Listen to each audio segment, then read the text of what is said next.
simples, né? Eu quero fazer uma pergunta, passar por todo mundo, né? Se for possível, né? Claro, você não é obrigado a falar se não quiser, mas sim, seria interessante se todo mundo falasse um pouco, o que que ficou para vocês do semestre, né? Então, assim, depois de todas as discussões, passando pela aquela tríplice, né, articulação entre didática, sociedade e teorias da aprendizagem, o que é que ficou? Né? O que que eu aprendi? O que que eu entendi? Era o que eu esperava da disciplina? Me levou para outro lugar, né? Enfim, fazer um exercício de pensamento, tá? É claro que se vocês não quiserem falar, vocês não são obrigados, né? Até para ser coerente com o que a gente discutiu o semestre todo. Mas se interessante se vocês pudessem falar um pouquinho, tá bom? Eu deixei um texto lá de apoio para hoje, né? Que são aquele texto ele é resultado da minha tese de doutorado, é, talvez a parte finalzinha ali, é o último trecho antes da conclusão, onde eu coloco algumas propostas para uma educação física escolar, algumas propostas didáticas, digamos assim. E vocês podem comentar o texto também, né? Enfim. E também não precisa se apoiar nas referências que nós trouxemos, né? Então, tanto para discutir agora quanto para fazer a redação final, o trabalho de conclusão da disciplina, né? Vocês podem muito bem se articular em outras coisas, né? Trazer outras fontes, outros pensadores. Só tem que argumentar bem, né? Deixar consistente, trazer um ponto de vista complexo, rigoroso, né? Senão, falar qualquer coisa, falar o senso comum, não evoluiu muito, né? Não aprendeu muita coisa. E para participar da conversa, né, eu abri também lá pro pessoalzinho que tá no grupo de estudos pensando justamente a questão da aprendizagem. Então, o Paulo e o Éder estão com a gente. E aí eu também convido eles a comentarem o que quiserem, ficarem à vontade para fazer qualquer comentário, para fazer qualquer complemento, qualquer, enfim, inserção aí nessa nossa conversa, tá bom? Bom, resumindo, depois de tudo que nós discutimos, né? O que é que ficou para vocês? Quem é que quer falar primeiro?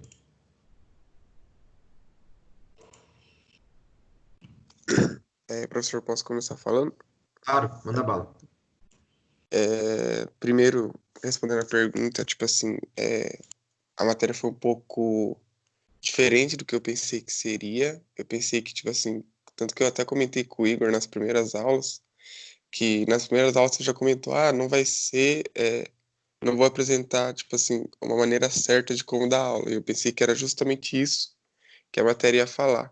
Conforme a matéria foi tomando um rumo, eu gostei bastante do rumo que tomou. Tipo assim, para mim o que ficou foi que o ser humano é individual, então não existe, tipo assim, uma maneira certa, tipo assim, uma fórmula mágica de dar aula, entendeu? Para mim o que ficou foi isso da aula, entendeu? Tipo, as aulas têm que ser individualizadas, porque o ser humano é individual. Acho que é isso. Muito bem. Tava cortando um pouquinho só, quem perguntou aqui? Ah, o Elder perguntou. Não tá cortando muito não, Elder. Talvez seja a sua internet. Talvez se você fechar a câmera, facilite o áudio e fique melhor. Obrigado pela resposta, João. Acho que você tocou em dois temas que são realmente importantes. Eu só prefiro, né, em termos conceituais, eu entendi perfeitamente o que você falou, nós somos seres únicos mesmo. Então, se a sala é composta por pessoas únicas, não existe um modelo, né, universal, verdadeiro, correto de dar aula, porque a aula sempre vai representar esse encontro de pessoas que são únicas. Enfim, então é impossível a gente tentar estabelecer uma maneira ideal de dar aula, dado a contingência, a imanência, a contextualidade do processo de ensino. Eu só gosto mais da palavra singular do que individual, porque individual remete como se a gente não fosse influenciado por outras coisas, né? Sendo que a gente viu que a gente é influenciado pelo fora, né? Pelo que está fora da gente o tempo todo, né? A gente não tem controle dos processos que nos acometem e que nos transformam enquanto seres humanos. Então, talvez a palavra singular, ela tira um pouquinho essa ideia de fronteiras e limites entre eu e o fora, e ela me mostra enquanto um acontecimento que é único, né? Enquanto uma pessoa que é singular, que ela, não existe outra igual, mas que está aberta para o fora, que está aberta para as relações que são estabelecidas, que está sendo transformada pelos agenciamentos, né, que são acometidos nesse acontecimento da vida. Ou seja, a gente vai sempre se transformando a partir das coisas que nos acontecem de uma maneira que é única, que ninguém passa pela mesma coisa. É claro que existem transversalidades, né? Existem coisas que impactam a nós todos. Por exemplo, a pandemia, né? Ninguém está alheio à pandemia, mas mesmo assim nós estamos sendo afetados pela pandemia de maneira muito, muito diferente, né? Tem gente que está muito triste agora, perdeu o emprego, alguém ficou doente, perdeu familiar, tá tendo que trabalhar mais para pagar as contas, enfim. E tem gente que tá bem, né? Que já é mais introspectiva, que gosta de ficar em casa e tá aproveitando esse período para fazer atividades isoladas. Ou seja, um mesmo acontecimento, né? O coronavírus nos modifica, nos agencia de maneira muito diferente. Então, daí eu preferi a palavra singular e não individual. Mas entendi perfeitamente o seu raciocínio, eu acho que foi um elemento importante aqui que a gente discutiu durante o semestre, com certeza. Muito obrigado, João. Nós, professor. E fique à vontade para fazer mais comentários na medida que você quiser, tá? Vamos... Muito bem. E o Helder e o Paulo também, fiquem à vontade para fazer comentários, tá? Não esperem assim que eu fale, Helder, o que você acha disso? Né? Fiquem à vontade para abrir e falar a hora que quiserem. Bom, quem quer falar agora?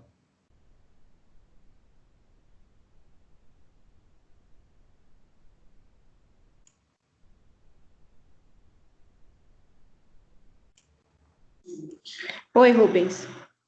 Então, tudo bem. Para mim, particularmente, ainda falta ler mais, né, do assunto. Eu li um pouco, mas eu preciso me aprofundar mais. Mas, no geral, o que ficou, assim, da matéria é que realmente é o olhar que amplificou mais, né, aquele olhar mais sobre como dar aula, como que é pensar um pouco sobre como que é aquela cultura, né, daquela escola, como que é aquela sociedade, como que não chegar somente e rolar a bola, né, no caso, só aplicar as aulas normais, assim, de esportes, no caso da aula de educação física. É pensar como que eles se relacionam, como que é aquela escola, qual é a cultura deles, o que eles mais gostam, tentar aplicar isso para a vida cotidiana deles, né? E quando eu acho que a criança e o aluno ele aprende mais quando ele vê aquela prática aplicada na vida, né? No cotidiano dele. Então, não somente não pensar de uma forma rasa, né? Iniciar a aula pensando em alguma coisa mais profunda, falar sobre algum tema que eles têm, que os alunos tenham dúvida, né? Que eles gostam de saber, daí iniciar a aula com algum tipo de esporte, amplificar um pouco, falar sobre os esportes para as pessoas deficientes, como que funciona, que existe isso, e amplificar um pouco sobre os esportes, não ficar só vôlei e futebol, né? Pensar em outras coisas, não somente bola, por exemplo, fazer alguma atividade manual também, que eles possam fazer e aplicar durante a aula. Como um exemplo, que eu fui assistir a aula lá, né, da escola, o professor, ele fez uma esgrima de papel de jornal com os alunos confeccionaram, e daí ele estava falando sobre os esportes paralímpicos e como que seria a esgrima. Então, ele pediu para eles fazerem, e daí eles fizeram a aula prática, como seria a esgrima. Então, uma coisa mais interativa, né? Não simplesmente o básico, né, que a gente está acostumado a ver em escola pública, principalmente. Eu não sei como que é particular, porque eu só estudei em escola pública a minha vida inteira. E realmente isso, eu acho que é pensar um pouquinho mais profundo sobre a nossa responsabilidade, né? Responsabilidade do professor com os alunos, porque o professor ele pode modificar a vida dos alunos se ele realmente souber aplicar aquilo, senão é só mais um professor rolando a bola. E para eles, tanto faz, né? E linkar com as outras matérias, né? Procurar conversar com os outros professores, saber o que eles estão dando, para tentar linkar a atividade de educação física com o que eles estão aprendendo no momento, né? Para que eu acho assim que o professor se integre na escola, porque no geral assim eles observam o professor de educação física como um ser que está ali para rolar bola e que não sabe, né? Infelizmente falam assim que não sabe nem ler nem escrever direito. Então eu acho que é muito importante a gente modificar essa visão, né? Lutar mesmo contra isso, esse preconceito que os outros professores têm com a educação física. E que a gente acaba sofrendo isso mesmo.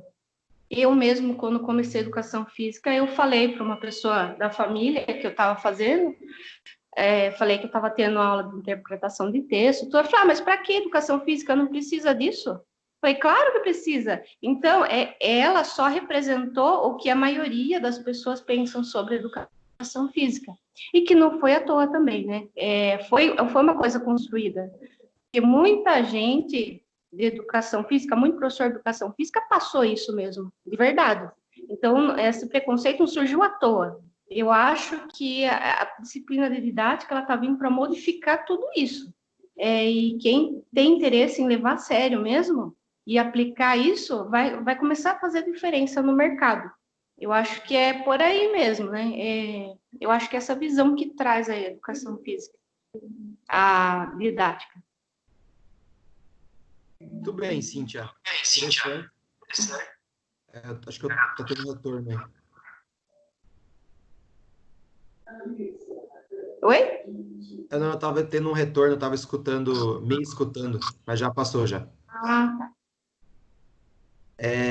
Veja bem, concordo com você, passou por muitas coisas, né? Por vários pontos, eu acho todos eles muito interessantes.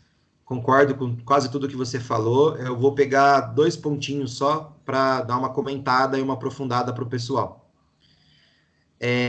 Veja, a questão do esforço, ela realmente é importante. Nós vimos ao longo do semestre o quanto a subjetividade ela é fruto desses processos que muitas vezes são violentos, né? Assim, você se tornar uma outra pessoa, você se abrir para outros conhecimentos, você permitir, né, que o seu pensamento se mobilize, né, sem se apegar neuroticamente a uma verdade pronta, e se permitir ser influenciado pelos seus alunos também, ali dentro de um processo que é coletivo de educação, ele exige, então, essa abertura que não é fácil, né? Primeiro porque nós não somos educados para isso, nós somos educados para... O nosso modelo de escola é o modelo da verdade, é o modelo do professor enquanto a pessoa que traz ali o conhecimento para a gente simplesmente se engajar, né? E pegar aquele conhecimento como o único possível. Então, se abrir para outras possibilidades e para, de repente, aprender até com os seus próprios alunos já é um exercício difícil. E, por último, o exercício de estudar, de ler, de ter paciência, de ter tempo, não é um exercício fácil, né? É claro que, aí eu vou pegando o seu segundo ponto, que é a questão da máquina social, né? Então, assim, eu só tenho muito cuidado em culpabilizar o professor. É claro que eu espero que vocês todos, quando se formem, sejam pessoas diferentes, que não sucumbam às pressões da máquina social. Mas isso não é um processo muito fácil, né? Porque nós temos exigência financeira, assim, quero casar, ter um filho, comprar um carro, uma casa, e aí para você atingir esses objetivos, você trabalha 44 aulas, né? Dá 44 aulas na semana, fora reuniões e o que você faz em casa preparando aula, para você conseguir ter um salário digno. E aí sobra muito pouco tempo para estudar, para participar de grupo de estudos, para ler um livro por conta, né? O tempo é mínimo, a gente sabe que isso consome muito tempo, que dificilmente você vai conseguir conciliar todas essas coisas. Qual que é o resultado? O resultado quase sempre é uma aula de senso comum, né? Uma aula que vai no automático ali, que segue o cotidiano escolar que já está dado, né? O conceito hegemônico aí de rola a bola, esse é o resultado. Então, e essa pressão, ela é muito forte, né? Veja, até mesmo você, que é uma pessoa que já tem mais experiência, né? Que tem um pouco mais de idade, que é mãe, então você tem uma sensibilidade maior para algumas leituras que nós fizemos ao longo do curso. No final, você defendeu que nós temos que ser diferentes para o mercado, você percebeu isso? E isso eu não estou dizendo no sentido de que você está errada, porque de fato nós vamos competir por uma posição de trabalho posteriormente, né? Essa é a nossa realidade do mundo capitalista.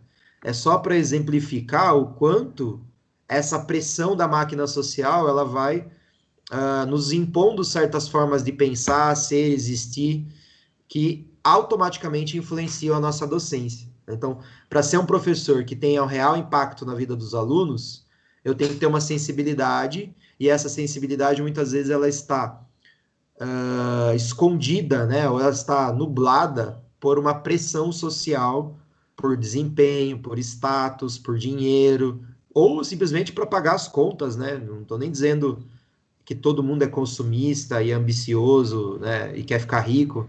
Primeiro, quem quer ficar rico jamais vira professor, né? Mas é só pagar as contas mesmo, né? Sobreviver, enfim, dar conta das exigências materiais da vida. Bom, agradeço muito a sua fala, Cíntia. Obrigada, Rubens. É realmente isso, né? É complicado, a gente acaba tendo que entrar no sistema, porque se a gente quer ser muito diferente, a gente acaba perdendo emprego, né? Porque tem escolas que você tem que agir assim, se você não agir assim, do jeito, você está fora. Então, é difícil, a gente tem que ter um bom jogo de cintura, né? E para tentar lidar com essas coisas, eu concordo mesmo. Mas obrigada, professor. Eu que agradeço. E, de fato, você tem razão. Muitas vezes as escolas não nos dão tanto espaço. Inclusive, uma discussão que nós estamos realizando sempre, né, no grupo é como que eu crio aulas diferentes, assim, né, aulas que são envolventes, que produzem coisas novas, dentro de um espaço que é altamente fechado, né, dentro de um espaço que é cheio de legislação, cheio de regras, com toda uma série de moralidades, né, que são impostas ali, né, moralidades muitas vezes muito rígidas, né, assim, eu sofri, tive que me explicar para uma diretora uma vez só porque porque que eu estava ensinando lutas, né, então assim, nem estava fazendo nada tão fora do quadrado assim, as lutas são parte da educação física, né, por lei, está escrito na lei, que a gente lida com a cultura corporal e as lutas fazem parte disso. Mas eu tive que me explicar para a diretora, né? Então, era uma escola pública, então ela só chamou para conversar. Mas se fosse a escola dela, provavelmente já ia ser barrado, né, nesse aspecto. Então, de fato, nós temos uma série de rigidez escolar que possibilita muitas vezes. Então, o desafio é como eu crio aulas que impactam os meus alunos, que são diferentes, que têm espaços para novas aprendizagens, dentro dessa realidade engessada, né? Quem é o Tito, né, que deve estar usando Skype de outra pessoa? Não estou conseguindo ver, a fotinha está muito pequena aqui. É a Duda. É a Duda. Toda vez ela entra com o Tito Gouveia dela. É o tio dela. Mas é a Duda, é a Maria Eduarda. Será que ela colocou esse Skype aí? A Duda está dizendo que ela está sem microfone, mas ela teve a mesma impressão que o João, que ela achava que didática fosse uma receita de bolo para as aulas, mas ela foi surpreendida e de fato não, né? E o curioso, né? Eu estava assistindo uma live, né, de um professor chamado Francisco Caparrós. Ele é um dos figurões da educação física e escreve desde os anos 90, companheiro do Brast lá na UFSC. E ele estava dizendo, né, o quanto nós, sei lá, talvez devido até por causa da formação inicial, né, da formação básica, a gente chega para as aulas, a gente chega enquanto professor, né, ou enquanto aluno da graduação, esperando certas coisas prontas mesmo, né, esperando uma realidade de como dar aula, né, nós temos essa impressão, acho que é um pouco do senso comum moderno, a ideia de que há uma verdade científica por trás das coisas, e que a graduação vai apresentar, então, essa modelização, e aí eu vou colocar em prática. E, de fato, muitas graduações são exatamente assim, né? Muitos professores adotam esse modelo de ensino, passando lá, pegando um autor e trabalhando como se fosse uma verdade em cima daquilo, né? Estabelecendo realmente um modelo de trabalho. Mas o curioso, né, é que ele argumenta, e eu concordo, é que é cada vez mais necessário que os alunos assumam a autoria das próprias aulas, né? Então, seria interessante que se... Esse é um processo que muitas vezes acontece depois de formado, quando vocês vão dar aula, aí vocês começam a perceber que tem uma certa distância entre o que foi falado em sala de aula e entre o que é a realidade. Por quê? Porque as realidades são múltiplas e infinitas, né? Então, não teria como uma aula dar conta da realidade que vai ser encontrada posteriormente. E aí os alunos se sentem, assim, desamparados, né? Despreparados para dar aula, porque, poxa, 4 anos, 5 anos estudando isso, e eu não sei como dar aula. E aí ele vai começar a ser professor, né? Então ele argumenta, e eu concordo, que seria interessante se já na graduação, agora, nesse momento de aula, você já soubesse que não tem verdade nenhuma e que cada professor inventa a sua própria aula, né? Ele, mesmo quando ele parte da ideia de modelo, mesmo quando ele pega um livro lá, ele adota como Bíblia, então ele pega lá qualquer livro de didática lá, põe debaixo do braço e funda uma nova igreja, né? Igreja dos últimos dias da didática freiriana, por exemplo, sei lá.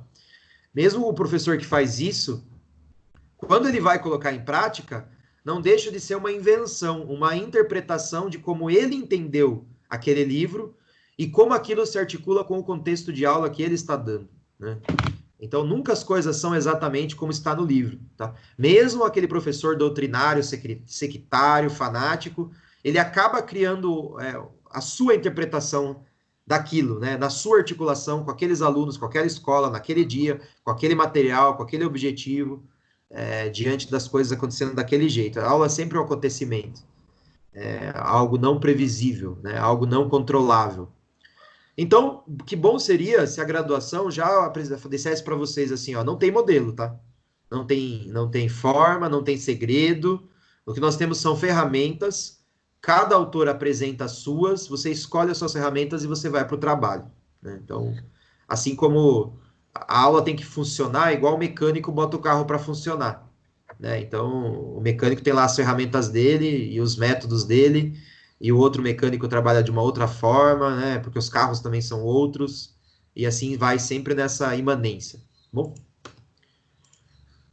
quem mais quer falar?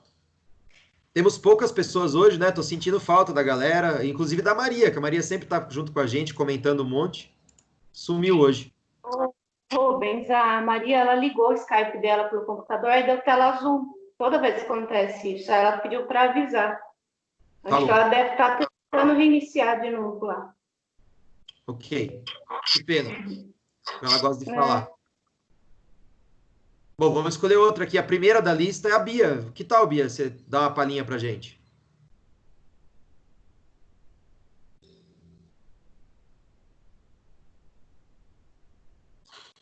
Acho que a Bia foi tomar café, ela nem tá aí mais. Não, Rubão, eu tô aqui, desculpa. Ah! Eu tava perguntando. Obrigado, não, eu tava perguntando um negócio do. Não, já tomei, um monte, por sinal. Então, Rubão, para mim essa aula foi literalmente, na verdade, me tirou da minha zona de conforto, né? Eu entrei em didática, na licenciatura, na verdade, para me desafiar. Não esperava que eu fosse gostar tanto. Eu brinco muito aqui em casa, porque o Saga, para mim, foi a pior parte dessa quarentena. E, coincidentemente, a matéria que eu mais acertei as coisas foi didática e a que eu mais me interessei. O que me chamou muito a atenção foi tirar isso da minha cabeça da aula engessada, sabe? Eu e minha família, a gente sempre foi muito ligado a esporte, qualquer um, né? Qualquer um. Eu sempre adorei educação física, justamente por conta dos esportes. Assim como a Cíntia, eu preciso me aprofundar um pouquinho mais na matéria, preciso ler mais para eu ter mais autoridade quando falar. Mas eu vou dar um exemplo da aula passada, que eu gostei muito, não da aula passada, uma aula que foi o João que apresentou, que eu gostei muito, que foi eu sempre tive que fazer as coisas, entre aspas, né, que os professores falavam, menina tem que fazer dança, tem que fazer balé, tem que fazer qualquer outra aula que o salesiano inventava, ritmos, umas coisas estranhas lá que eu não era muito fã, mas que, segundo eles, eram coisas de menina. A minha mãe tinha que muitas vezes ir na escola e falar, não, deixa a Bia jogar bola. Daí eles falavam, não, mas só os meninos jogam bola. Mas deixa ela jogar bola com os meninos, então. E a minha mãe, em todas as escolas que eu passei, ela sempre teve que lidar com isso. Assinar autorizações, ligar para diretores, falando que era mais fácil eu machucar os meninos do que eles me machucarem. O que essa aula me fez pensar muito, assim, acho que como o João falou, que como a Cíntia falou, educação física não é uma coisa só. Então, educação física não é só bola, educação física não é só dança. Uma das coisas que mais me marcaram nas suas aulas de introdução era a cultura corporal, onde o corpo também é forma de expressão, né? E isso começou a me encantar muito, começou a me fazer pensar mais do que a bola, né? Que foi o que sempre me encantou. Então, o que eu mais gostei nessas aulas é que o professor, ele vai poder fazer a diferença, vai poder tirar o aluno da zona de conforto, coisa que é muito legal, porque o que eu mais percebo hoje em dia é que as pessoas buscam a zona de conforto, e isso leva a gente a se tornar uma pessoa medíocre, né? O que não é interessante, a gente vai ficar pensando sempre dentro da bolha, dentro da caixa, e a gente nunca vai fazer realmente a diferença para alguém, né? Então, esse semestre, com a didática, eu pude ligar com várias coisas da minha vida e também com outras matérias que eu consegui fazer essa ligação legal. Então, o que mais me marcou realmente foi que a gente vai poder fazer a diferença e pensar de maneira singular, igual você falou, que cada turma, que cada aluno é singular. Bem, Bia, agradeço muito a sua fala, tem alguns comentários. Primeiro eu vou reforçar aqui para o Helder, para o Paulo e para o João, seja bem-vindo, João, que chegou um pouco depois, que vocês foram convidados para falar, então, assim, entrem a qualquer momento para falar, tá? Não precisa ficar esperando a minha autorização. Sobre o seu comentário, Bia, agradeço muito a sua fala, e assim, eu entendi bem o seu raciocínio, eu concordo muito com ele, eu só queria fazer uma ressalva com relação aos termos, porque a gente sabe muito bem que essa ideia de zona de conforto e de fazer a diferença, ela está atrelado demais à questão do sucesso financeiro. Então, assim, a gente sabe que ela vem, né, zona de conforto vem, inclusive, se eu não me engano, vem do mundo esportivo. Eu acho que quem popularizou ela, não sei se quem inventou ela foi o Bernardinho, mas quem popularizou foi ele, naquele livro dele lá, Transformando o Suor em Ouro, né, um livro lá dos anos 2000, né? Então eu sei que você é voleibolista, né? Mas assim, esse discurso do Bernardinho, ele ficou muito popular no mundo dos negócios. Então é a ideia de que você se acomoda e aí você tem que trabalhar mais para você não se acomodar. Que é uma ideia que funciona muito bem no mundo competitivo, no mundo esportivo de alto nível, mas ela tem os problemas dela, né? Então, assim, eu conheço pessoas que sofreram derrame e usa em reunião, não tô mentindo, tá? E usa em reunião, ficou com sequela aqui na boca. E em reunião, tenta motivar as outras pessoas dizendo que orgulhosamente ele teve derrame em nome da empresa. Então daí a minha preocupação essa pessoa ela está completamente capturada pela sociedade de consumo, pela ideia de sucesso financeiro, né? Aí a gente vai relembrar daquelas crianças da Coreia que com 12 anos de idade tentam se matar. E eu sei que não foi nesse sentido que você falou, eu sei disso. Então, comentando e concordando, a ideia, né, essa de sair da zona de conforto, eu gosto mais de me referir a sair do hábito. Porque é o hábito, né, a repetição do hábito do mesmo dia, né, do cotidiano, que vai despotencializando. Então, você vai entrando em modo automático e a sua vida vai se tornando robotizada. E robô não tem potência, né?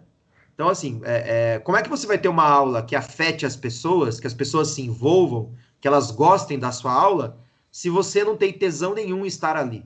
Eu acho meio impossível, né? É claro que às vezes os alunos afetam o professor. Já chegou um dia, você chega bem desanimado para dar aula, e aí você vê a alegria das crianças e você é envolvido por aquilo e te anima. Isso é possível. Mas também é possível que você chegue lá com tanta má vontade para dar aula, sabe? Não queria estar ali, porque tá de saco cheio daquilo. E aí, meu, a chance da sua aula ser ruim é muito grande. Principalmente se o professor não permite que as crianças o afetem, né? E fica barrando, brigando, xingando. E não, sabe, quem tá infeliz não suporta ver a felicidade dos outros, né? Incomoda, né? Então você chega lá com cara de bosta para dar aula e as crianças estão super felizes, você tem vontade de bater em todas, né? Vou surrar essas crianças aqui porque eu não tô aguentando. Esse sentimento, ele é muito pernicioso, né? Ele é muito negativo, que é justamente o sentimento da pessoa que está sem potência nenhuma, tá triste, tá com pouco afetos, né? Com afetos tristes. Bom, então eu concordo plenamente que o professor pode funcionar como um atrator de afetos na medida em que ele coloca para circular outras ideias, outros sentimentos, ele organiza o encontro de uma maneira que potencializa aquele agenciamento aula, então aumentando a empolgação de todo mundo, aumentando o envolvimento, né, influenciando diretamente, ainda que não seja o principal responsável por isso, porque nem tudo ele controla, né? Ele não vai conseguir impactar todas as crianças, não vai impactar todas do mesmo jeito, não vai fazer com que todas pensem igual ele, não é nem esse o intuito, mas ele consegue organizar um encontro, né? Então, aquela ideia de preparar uma aula como se prepara uma festa, né? Então, acho que esse é o segredo, né? E o outro segredo é você dar aulas daquilo que você se sente afetado, daquilo que você ainda não sabe, né? Então, imagina, pensando no seu caso, imagina você ficar estudando vários livros para compor um novo treino, né? Meu, você vai chegar para treinar suas crianças super ansiosa de colocar aquele treino para acontecer, né? Agora, se você vai lá e repete o mesmo treino faz um ano e você está preocupado com outras coisas, aí você vai para a aula como se fosse, nossa, de novo, né? Até as crianças começam a sentir, mas de novo essa atividade, de novo esse exercício, já fizemos isso, e aí vira aquele marasmo, aquela tristeza, né? Então, só queria fazer essa pequena ressalva nessa expressão zona de conforto e fazer a diferença. Eu prefiro a ideia de sair do automático e abrir espaço para que a diferença apareça, né? Porque não é o professor que faz a diferença acontecer, né? Ele só abre espaço, ele organiza o encontro, permitindo que a diferença aconteça. Ou seja, que aquele agenciamento produza outras coisas, outras ideias, outros pensamentos, ou novas táticas, novos movimentos, novos aprendizados, enfim. Tirando, então, a ideia do fazer a diferença enquanto formar uma pessoa bem-sucedida financeiramente, tirando essa ideia de que só tem sucesso quem ganha dinheiro, né? Mais ou menos por aí. Mas obrigado, Bia. Não sei se eu me fiz entender. Eu entendi, sim, Rubão. Mas eu falei justamente no sentido de hábitos. Eu uso muito a expressão zona de conforto justamente por causa do esporte. Você tem toda a razão. Sou muito influenciada pelo esporte ainda. Estou aprendendo novos termos agora. E juro que não pensei no sucesso financeiro nem nada assim. Eu acho que uma pessoa de sucesso é uma pessoa que faz alguma coisa para ser feliz, entendeu? E achei mais legal ainda quando você falou sobre abrir espaço para os alunos fazerem a diferença. Eu achei isso fantástico. Muito legal. Obrigado, viu, Bia? Obrigada, Rubão. Vamos ver quem nós temos aqui ainda. César, Ô, Rubens. quer comentar? Oi, fala, Éder. Manda bala. Vou falar rapidão aqui. Dá para ouvir bem? A internet está meio oscilando. Hoje está melhor. Boa. Tô pelo celular agora. Pedir desculpa que sexta-feira aqui o pessoal já tá bem animado desde manhã. Vamos lá, então eu anotei algumas coisas. Primeiramente, bom dia a todos aí. E vamos lá. Eu anotei então a fala do João, da Maria, da Cintia, da sua também. E eu acho que é muito interessante para a gente discutir, né? Para a gente conversar aqui, ter essa concepção, opa, eu não vou trabalhar com uma verdade única e absoluta que vai servir para qualquer campo, né? Em qualquer lugar que eu tiver. Eu acho que aí já tem uma grande potencialidade para a gente pensar, né? Abrir muitos caminhos. Então, o João Pedro lá, ele inicia falando, olha, eu aprendi nas aulas que todos são diferentes, somos todos singulares. Assim, não dá para mim sempre trabalhar com uma verdade na minha aula. Eu achei isso muito, muito legal, sabe? E a Maria também complementou a fala dele. E eu acho que isso é interessante, sabe? Porque a gente tem essa concepção. Porque eu me vejo, estava lá no 4º semestre também, e aqui agora, pensando outras coisas. E como estudar isso tem relação direta com a nossa vida, né? As 4 pessoas que comentaram falaram, nossa, ao ler isso, ao ter contato com as aulas, mudou a minha concepção de vida. Então não é algo, não, peraí, agora eu vou dar minha aula, agora isso e agora aquilo.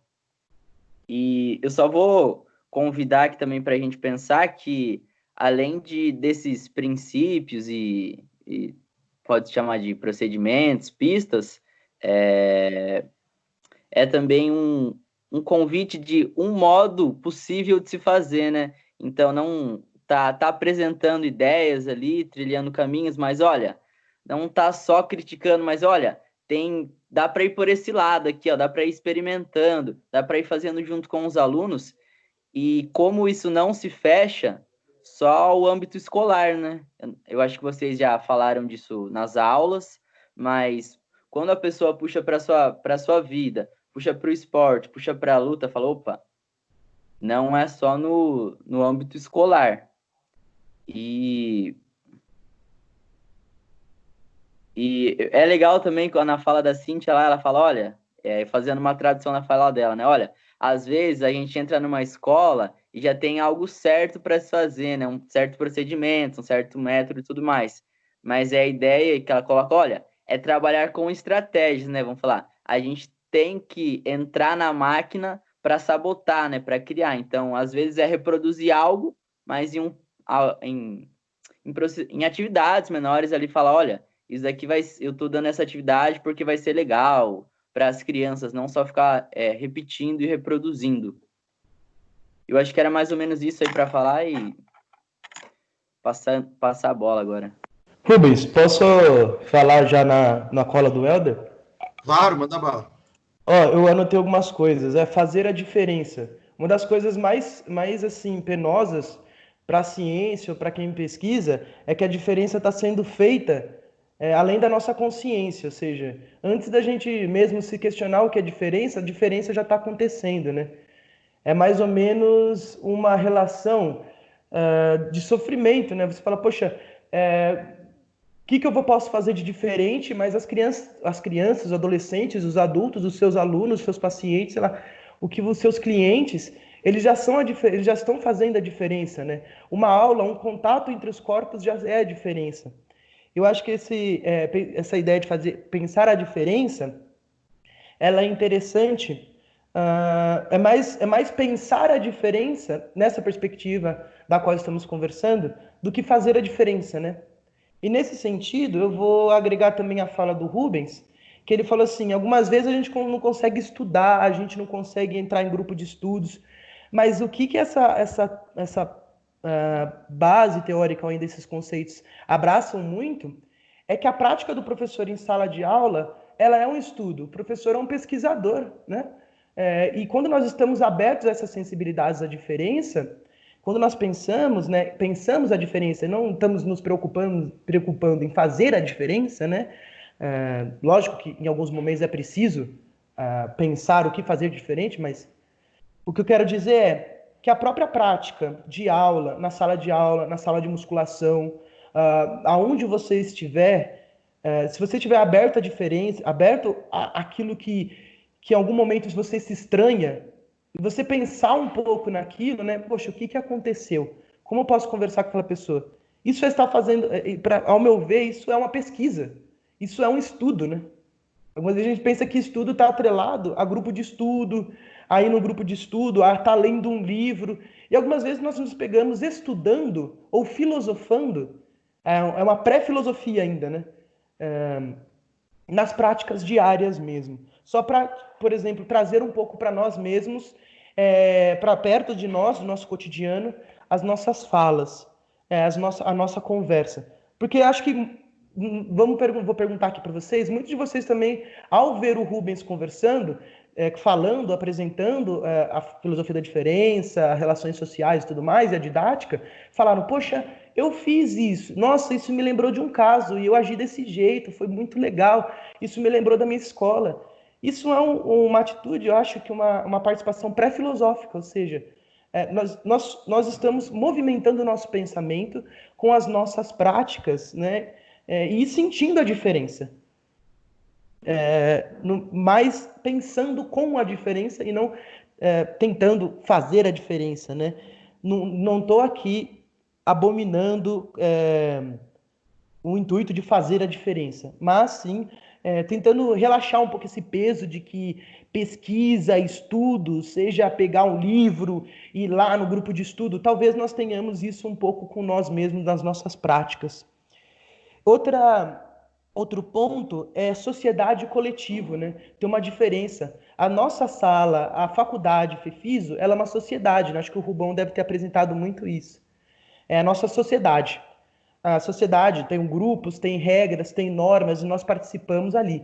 Só que o coletivo é bem diferente, eu acredito. O coletivo é essa diferença, pode ser essa diferença, pensar a diferença. Quando nós pensamos, a sala, esse aqui é o quarto diurno, né, professor? Quarto diurno? Isso, quarto diurno. Então, quando a gente pensa quarto diurno, nós estamos falando de uma sociedade. É o quarto diurno da Faculdade de Educação Física de ACM Sorocaba, que está estudando isso. Tem características, mas quando nós pensamos coletivos, a gente olha para a sala e fala assim, esse grupo se relaciona desse jeito, esse grupo gosta desse assunto, aqui é interessante. Eu acho que essa pegada dessas pistas coletivas é o que movimenta, pode ser o que movimenta também a didática do professor. Quando falamos em bacharel, nossa, esse professor, esse aluno, eu e ele gostamos desses assuntos, nós nos agenciamos por esses assuntos conduzem uma aula melhor, uma aula mais, não melhor no sentido de produtividade, que ele vai fazer um monte de exercício, mas que deixa alegre em praticar aquilo. Então, o professor estar atento à coletividade, que não significa sociedade, né? Significa mais, para além disso, pensar os agenciamentos que potencializam certos grupos, né?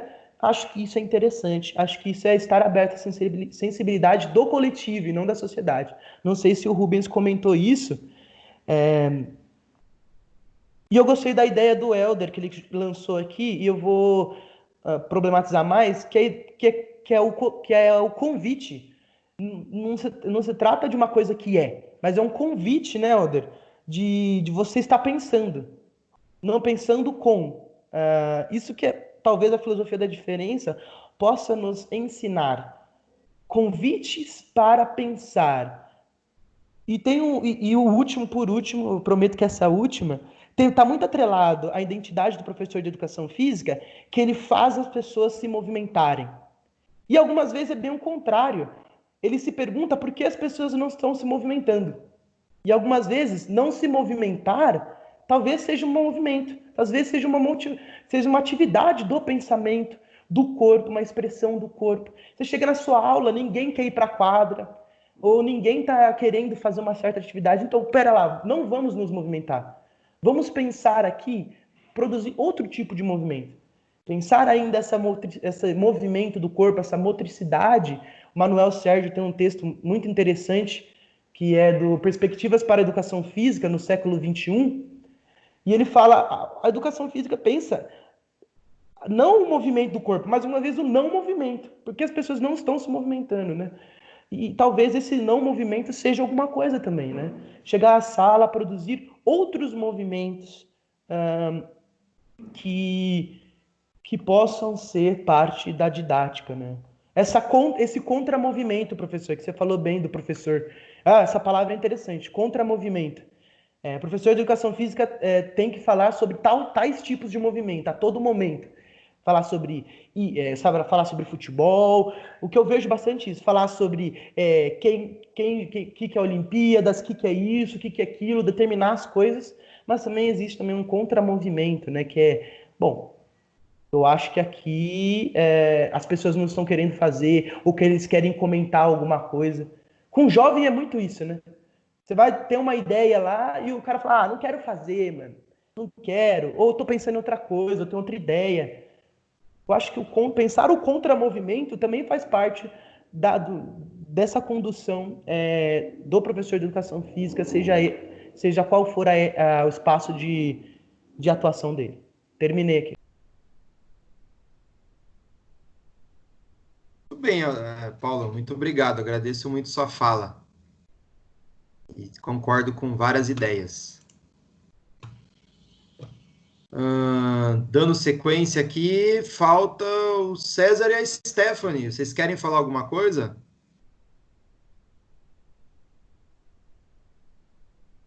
Pela ordem, é o César primeiro.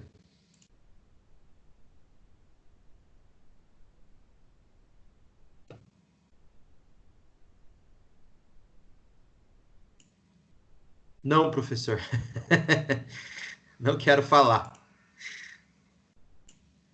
A Stephanie não quer falar. E o César? O César quer comentar alguma coisa? O César nem tá aí, né? Certeza. Conectou e vazou. A Stephanie é o contramovimento aí. Tá vendo, Paulo? Você queria contramovimento aí? Olha a contraconduta aí. Ela não tá ela não tá permitindo ser governada. Então, acontece, né? Bom, o César está digitando, e ao invés dele abrir o áudio e falar, vai levar aqui uns 40 minutos, acho, para ele terminar de escrever. Vamos caminhando para o final, então. João, você tem alguns comentários, João? Já que você entrou, participou um pouquinho, quer nos brindar com algumas palavras? Eu vou só comentar rapidinho, assim, uma passagem que você falou aí. Eu cheguei um pouquinho no final. Eu vim de aula, né? E aí depois eu acabei vendo a mensagem um pouquinho depois, aí eu entrei no final aqui, o pessoal já tinha falado, infelizmente aí eu perdi a fala de todo mundo, mas acho que dá para acompanhar depois pela aula gravada, né? Sim. E pelo que eu entendi, é a última aula, é isso? E tá fechando assim para o pessoal tá dizendo como é que viu a didática, é isso? Exatamente, é isso. Legal. Eu queria só pegar esse último não, né? Um comentário que você fez sobre a importância dessa aula de didática, né? Que mais importante... Ó, o César falando aí que não conseguiu ativar o áudio. Que mais importante do que discutirmos aqui nessa aula de didática sobre algum tipo de... Como vocês vinham falando aí, sobre algum tipo de verdade sobre a aula, sobre algum tipo de verdade sobre a escola, sobre algum tipo de verdade sobre, não sei, o treinamento de vôlei, como faz a Bia, né? Ou algum tipo de verdade sobre as aulas de musculação, como diz o Paulo, né? Como faz o Paulo, né? Como o Paulo trabalha com isso. Eu acho que mais importante do que isso é deixar essa dúvida, né? Mas não uma dúvida no sentido de algo que não foi respondido, mas uma dúvida enquanto a produção desse problema, né? De como que vai ser minha aula, como que eu faço minha aula, né? Mais importante do que responder a isso, e quanto mais rápido isso for feito, melhor, é deixar justamente essa conclusão de que as aulas, as suas próprias aulas precisam ser forjadas, né? Que as suas próprias aulas elas precisam ser inventadas no espaço onde você for dar aula, né?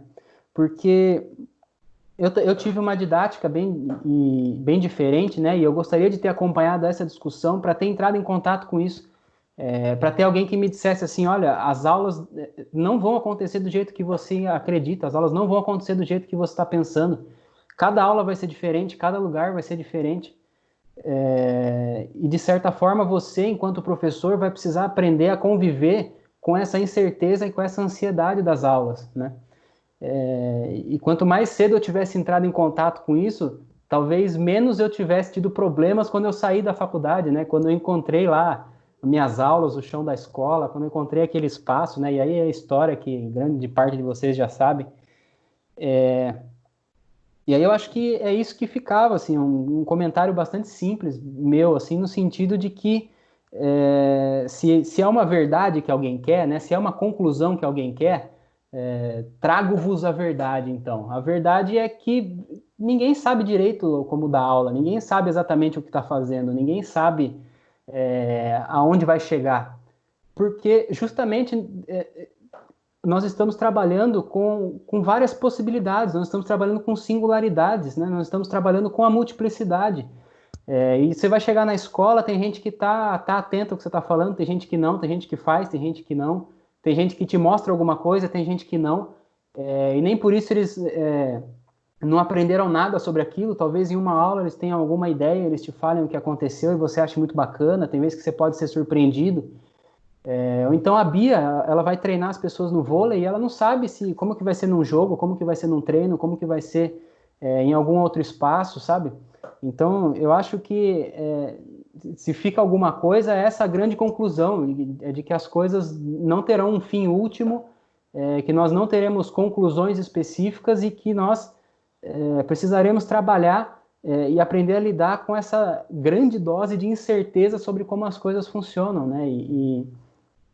E que bom se vocês conseguirem sair com essa ideia, assim, de que a minha prática não vai acontecer do jeito que eu penso, né? Ela não acontece do jeito que eu penso, para quem já trabalha com isso, e que muito do que eu vivo, muito do que eu faço, é um movimento que eu vou ter que aprender ali, para eu ser professor, para eu ser professora, para, entre aspas, aprender a ser professor e aprender a ser professora, é dando aula, é fazendo...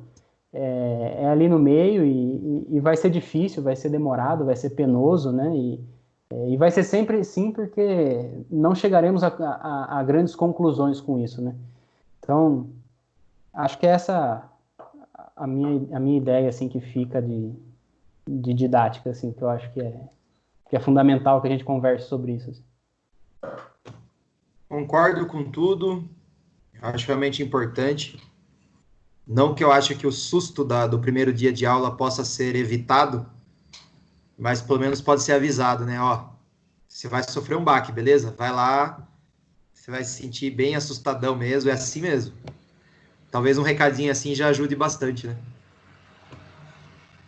Bom, pessoas, encerramos então esse semestre maluco, continuamos conversando aí somente para o encerramento das notas e burocracias. Agradeço muito. Espero que em agosto a gente possa retornar, não sei como, né? Não sei em que condições e que situação. De qualquer forma, agradeço a paciência e o esforço de vocês ao longo desse semestre.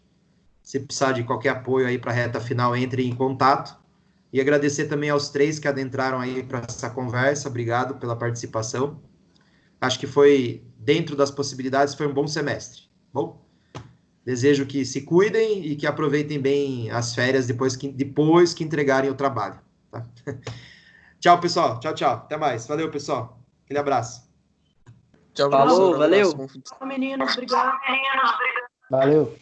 Professor, obrigada.